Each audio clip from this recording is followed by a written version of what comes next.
Kitab Yasar, pasal 69. Dan Raja Edom mati pada waktu itu dalam tahun ke-18 pemerintahannya,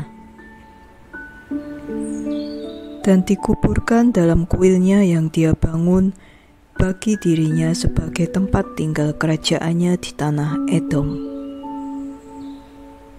Bani Esau mengirim orang ke Petor yang ada di tepi sungai, dan mereka menjemput dari sana seorang pemuda yang bermata indah dan tampan yang bernama Saul. Mereka menjadikan dia raja atas mereka, menggantikan Samla. Saul memerintah atas seluruh Bani Esau di tanah Edom selama 40 tahun. Ketika Paro Raja Mesir melihat bahwa nasihat yang disarankan Bileam mengenai Bani Israel tidak berhasil, dan mereka masih terus beranak cucu, berlipat ganda dan bertambah-tambah di seluruh tanah Mesir, maka Paro memerintahkan pada waktu itu dikeluarkan sebuah pengumuman di seluruh Mesir kepada Bani Israel, katanya, tidak seorang pun boleh mengurangi apapun dari pekerjaan hariannya. Dan setiap orang yang didapati kekurangan dalam pekerjaan yang dia lakukan setiap hari, baik dalam semen ataupun batu bata, maka putra bungsunya yang akan menjadi gantinya. Dan pekerjaan Mesir diperberat atas Bani Israel pada waktu itu, dan lihatlah, jika satu batu bata kurang dari pekerjaan harian setiap orang, orang Mesir merampas putra bungsunya dengan kekerasan dari ibunya dan meletakkannya pada bangunan untuk menggantikan batu bata yang kurang dari pekerjaan ayahnya. Orang Mesir melakukan ini kepada seluruh Bani Israel hari demi hari, selama berhari-hari untuk waktu yang lama. Namun suku Lewi pada waktu itu tidak mau bekerja bersama saudara-saudara mereka orang Israel dari sejak semula, karena anak-anak Lewi tahu tipu muslihat orang Mesir yang mereka lakukan sejak semula terhadap orang Israel. Pasal 70. Dalam tahun ketiga sejak kelahiran Mose, Paro sedang duduk dalam sebuah perjamuan, ketika Ratu Alparanit duduk di sebelah kanannya dan Pitiah di sebelah kirinya, dan Mose kecil berbaring di pangkuannya. Bileam bin Beor beserta 2 orang putranya dan seluruh pemimpin kerajaan duduk di meja di hadapan raja. Anak kecil ini mengulurkan tangannya ke atas kepala raja dan mengambil mahkota dari kepala raja dan meletakkannya di atas kepalanya sendiri.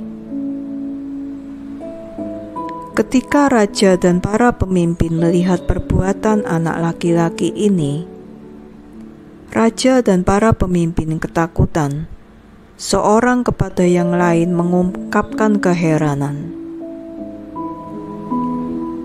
Raja berkata kepada para pemimpin yang ada di hadapannya di meja, "Apa yang engkau ucapkan dan apa yang engkau katakan, hai para pemimpin, dalam hal ini, dan apakah yang menjadi hukuman bagi anak ini karena perbuatannya ini?"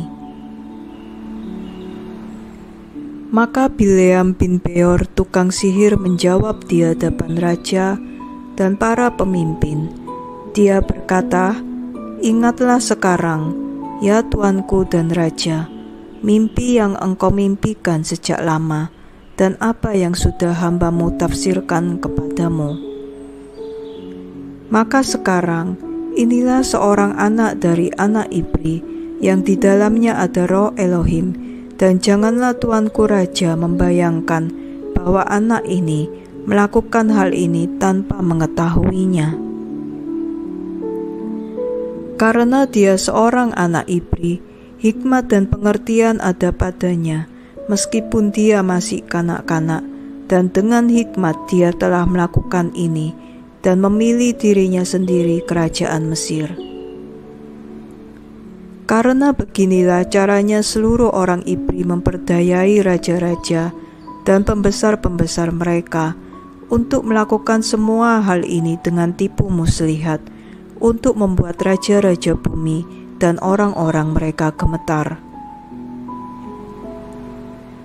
Sesungguhnya engkau mengetahui Abraham ayah mereka bertindak demikian, yang memperdayai tentara Nimrod raja Babel dan Abimelek raja Gerar, sehingga dia memiliki bagi dirinya sendiri negeri Bani Het dan seluruh kerajaan Kanaan. Dan bahwa dia turun ke Mesir dan mengatakan tentang Sarah istrinya, dia saudariku, dengan maksud untuk memperdayakan Mesir dan rajanya. Putranya Ishak juga berbuat seperti itu ketika dia pergi ke Gerar dan tinggal di sana, dan kekuatannya menang atas tentara Abimelek raja Filistim.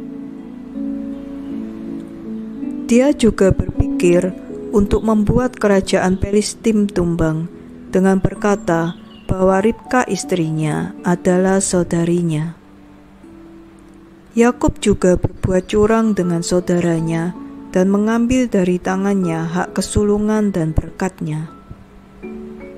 Dia lalu pergi ke Padan Aram, ke rumah Laban saudara ibunya, dan dengan tipu daya memperoleh daripadanya putrinya, kawanan ternaknya, dan semua milik kepunyaannya, dan melarikan diri dan kembali ke tanah Kanaan kepada ayahnya. Putra-putranya menjual saudara mereka Yosef yang turun ke Mesir dan menjadi budak, dan dimasukkan ke dalam rumah penjara selama 12 tahun. Sampai Paro yang terdahulu memimpikan mimpi dan menarik dia dari rumah penjara dan membesarkan dia di atas seluruh pemimpin Mesir karena menafsirkan mimpinya bagi dia. Dan ketika Elohim menyebabkan kelaparan di seluruh negeri, dia memanggil dan membawa ayahnya dan seluruh saudara-saudaranya dan seluruh isi rumah ayahnya, dan mencukupi kebutuhan mereka tanpa bayaran ataupun balasan, dan membeli orang Mesir sebagai budak. Maka sekarang Tuanku Raja, lihatlah anak ini telah bangkit menggantikan mereka di Mesir, untuk melakukan sama seperti perbuatan mereka, dan untuk mempermainkan setiap raja, pemimpin, dan penguasa. Jika itu berkenan bagi raja, marilah kita sekarang menumpahkan darahnya ke tanah, supaya jangan dia bertumbuh besar dan merampas pemerintahan dari tanganmu, dan harapan Mesir musnah setelah dia mulai berkuasa. Bileam berkata kepada raja, lebih lanjut, marilah kita memanggil seluruh hakim-hakim Mesir dan orang-orang pintarnya, dan marilah kita mengetahui jika hukuman mati pantas diberikan kepada anak ini seperti yang engkau katakan, kemudian kita akan membunuh dia. Maka Paro mengirim pesan dan memanggil seluruh orang pintar Mesir, dan mereka datang ke hadapan raja. Seorang malaikat Yahweh datang di antara mereka, dan dia seperti salah satu dari orang pintar Mesir. Raja berkata kepada orang-orang pintar ini, sesungguhnya engkau telah mendengar apa yang anak ibri ini telah berbuat di rumah ini, dan bagaimana Bileam menilai hal ini. Sekarang pertimbangkan juga, dan tunjukkanlah apa yang pantas bagi anak ini, karena perbuatan yang telah dia lakukan. Dan malaikat yang terlihat seperti salah satu orang pintar Firaun menjawab dan berkata seperti ini, di hadapan semua orang pintar Mesir dan di hadapan raja dan para penguasa, jika berkenan bagi raja, biarlah raja memanggil orang yang harus membawa ke hadapannya sebuah batu oniks dan arang berapi, dan letakkan di hadapan anak itu. Dan jika anak itu mengulurkan tangannya dan mengambil batu oniks, maka kita akan tahu bahwa dengan hikmatlah anak ini melakukan semua yang telah dia perbuat, dan kita harus membunuhnya. Namun jika dia mengulurkan tangannya ke atas arang itu, maka kita akan tahu bahwa bukanlah dengan pengetahuan dia melakukan hal ini dan dia akan hidup. Hal ini kelihatan baik di mata raja dan para penguasa. Maka raja bertindak sesuai perkataan malaikat Yahwe itu. Raja memerintahkan batu oniks dan arang dibawa dan diletakkan di hadapan Mose. Maka mereka meletakkan anak laki-laki itu di hadapannya, dan anak itu berusaha keras mengulurkan tangannya kepada batu oniks itu. Tapi malaikat Yahwe memegang tangannya dan menaruhnya ke atas arang itu. Arang itu menjadi padam di dalam tangannya. Lalu dia mengangkatnya dan menaruhnya ke dalam mulutnya. Maka terbakarlah sebagian bibirnya dan sebagian lidahnya, dan dia menjadi berat di mulut dan lidah. Ketika raja dan para pemimpin melihat hal ini, mereka mengetahui bahwa Mose tidak bertindak dengan hikmat ketika mengambil mahkota dari kepala raja. Jadi raja dan para pemimpin mengurungkan niat untuk membunuh anak itu, dan Mose tetap tinggal di rumah Firaun, bertumbuh besar, dan Yahwe menyertai dia. Sementara anak laki-laki itu tinggal di rumah raja, dia dikenakan jubah ungu dan dia bertumbuh di antara anak-anak raja. Ketika Mose bertumbuh di rumah raja, Pitya Bet Firaun menganggapnya sebagai putranya, dan seisi rumah Firaun menghormatinya, dan seluruh orang Mesir takut kepadanya. Dia setiap hari keluar dan pergi ke tanah Goshen, di mana saudara-saudaranya Bani Israel berada. Mose melihat mereka setiap hari kehabisan nafas dan bekerja keras. Mose bertanya kepada mereka, "Mengapakah pekerjaan ini dibebankan kepadamu hari demi hari?" Dan mereka mengatakan kepadanya segala yang telah menimpa mereka dan seluruh perintah yang dibebankan Firaun atas mereka sebelum dia lahir. Mereka mengatakan kepadanya segala nasihat yang diberikan Bileam bin Beor untuk melawan mereka, juga apa yang telah dia nasihatkan terhadap dirinya untuk membunuhnya. Dia mengambil mahkota raja dari kepalanya. Ketika Mose mendengar hal ini, amarahnya menyala-nyala terhadap Bileam, dan dia bermaksud membunuhnya. Dia mengintainya hari demi hari. Bileam takut kepada Mose, dan dia beserta kedua putranya bangkit dan pergi dari Mesir. Mereka melarikan diri dan menyelamatkan nyawanya, dan membawa diri mereka ke tanah Kus, kepada Kikianus, Raja Kus. Mose berada di rumah raja, keluar dan masuk. Yahwe memberikan dia kemurahan di mata Firaun, dan di mata seluruh hambanya, dan di mata seluruh rakyat Mesir, dan mereka sangat mencintai Mose. Dan tibalah harinya ketika Mose pergi ke Goshen untuk melihat saudara-saudaranya. Dia melihat Bani Israel dalam beban mereka dan kerja keras, dan Mose bersusah hati karena mereka. Mose kembali ke Mesir dan pergi ke rumah Paro dan datang ke hadapan raja. Mose bersujud di hadapan raja. Mose berkata kepada Paro, "Aku mohon Tuanku, aku telah datang untuk mendapatkan sedikit permintaan daripadamu. Janganlah memalingkan wajahku dengan hampa." Dan Paro berkata kepadanya, "Bicaralah." Mose berkata kepada Paro, "Biarlah diberikan kepada hamba-hambamu Bani Israel yang ada di Goshen 1 hari untuk beristirahat dari pekerjaan mereka." Raja menjawab Mose dan berkata, "Lihatlah, aku telah mengangkat wajahmu dalam hal ini dengan mengabulkan permintaanmu." Paro memerintahkan sebuah pengumuman dikeluarkan di seluruh Mesir dan Goshen, katanya, "Bagi kamu, seluruh Bani Israel, demikianlah titah raja, selama 6 hari, haruslah engkau melakukan pekerjaan dan usahamu. Tapi pada hari ke-7 engkau harus beristirahat dan tidak boleh melakukan pekerjaan.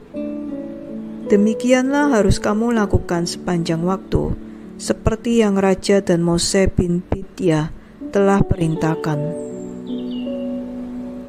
Mose bersukacita karena hal ini telah dikabulkan raja baginya. Dan seluruh Bani Israel melakukan seperti yang Mose perintahkan kepada mereka, karena hal ini berasal dari Yahweh bagi Bani Israel, karena Yahweh mulai mengingat Bani Israel untuk menyelamatkan mereka demi bapa leluhur mereka. Yahweh menyertai Mose, dan kemasyurannya tersebar ke seluruh Mesir. Mose menjadi besar di mata seluruh orang Mesir dan di mata seluruh Bani Israel, mengusahakan kebaikan bagi kaumnya Israel dan menyampaikan kata-kata damai tentang mereka kepada raja. Pasal 71.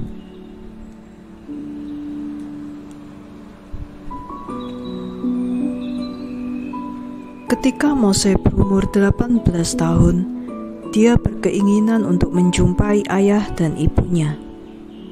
Dia pergi kepada mereka di Goshen. Dan ketika Mose telah sampai dekat Goshen, dia sampai ke tempat di mana Bani Israel sedang melakukan pekerjaan. Dia mengamati beban mereka, dan dia melihat seorang Mesir memukuli salah seorang saudara ibrinya. Dan ketika orang yang dipukuli ini melihat Mose, dia berlari kepadanya meminta tolong, karena Mose sangat dihormati di rumah Paro. Dia berkata kepadanya, "Tuanku, perhatikanlah aku. Orang Mesir ini datang ke rumahku di waktu malam, mengikat aku dan menghampiri istriku di hadapanku, dan sekarang dia mencoba untuk mengambil nyawaku." Ketika Mose mendengar kejahatan ini, amarahnya menyala-nyala terhadap orang Mesir itu. Dia berjalan ke sana dan ke sini, dan ketika dia melihat tidak ada orang di sana, dia memukul orang Mesir itu dan menyembunyikannya di dalam pasir dan membebaskan orang Ibri itu dari tangan orang yang memukuli dia. Orang Ibri itu pergi ke rumahnya, sementara Mose kembali ke tempat tinggalnya dan pergi dan kembali ke rumah raja.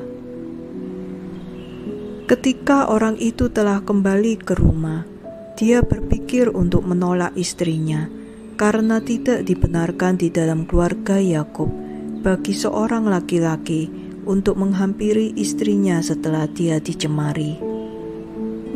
Perempuan ini pergi dan mengatakan kepada saudara-saudaranya, dan saudara-saudara perempuan ini berusaha membunuh dia. maka dia lari ke rumahnya dan meloloskan diri. Pada hari kedua, Mose pergi kepada saudara-saudaranya dan melihat, dan lihatlah dua orang sedang bertengkar. Dia berkata kepada yang jahat, "Mengapa engkau memukul saudaramu?" Dia menjawabnya dan berkata kepadanya, "Siapakah yang mengangkat engkau sebagai pemimpin dan hakim atas kami? Apakah engkau berpikir untuk membunuh aku, seperti engkau membunuh orang Mesir itu?" Mose ketakutan dan berkata, "Sesungguhnya hal ini sudah diketahui." Paro mendengar hal ini, dan dia memerintahkan supaya Mose dibunuh. Maka Elohim mengirim malaikatnya, dan dia menampakkan diri kepada Paro dalam keserupaan seperti kepala para pengawal. Dan malaikat Yahweh merebut pedang dari tangan kepala pengawal dan menggal kepalanya dengan itu, karena keserupaan kepala pengawal itu berubah menjadi keserupaan seperti Mose. Malaikat Yahweh memegang tangan kanan Mose dan membawanya pergi dari Mesir dan menempatkan dia di luar perbatasan Mesir sejauh 40 hari perjalanan. Aharon saudaranya tinggal sendirian di tanah Mesir, dan dia bernubuat kepada Bani Israel, katanya, "Beginilah firman Yahweh Elohim nenek moyangmu, lemparkan masing-masing orang kejijikan dari matanya, dan jangan mencemarkan diri dengan berhala-berhala Mesir." Bani Israel memberontak dan tidak mau mendengarkan Aharon pada waktu itu. Dan Yahweh berpikir untuk menghancurkan mereka, jika bukan karena Yahweh mengingat perjanjian yang telah Dia buat dengan Abraham, Ishak, dan Yakub. Pada waktu itu, tangan Paro semakin keras terhadap Bani Israel, dan dia meremukkan dan menindas mereka hingga tiba waktunya ketika Elohim mengirim firman-Nya dan memperhatikan mereka.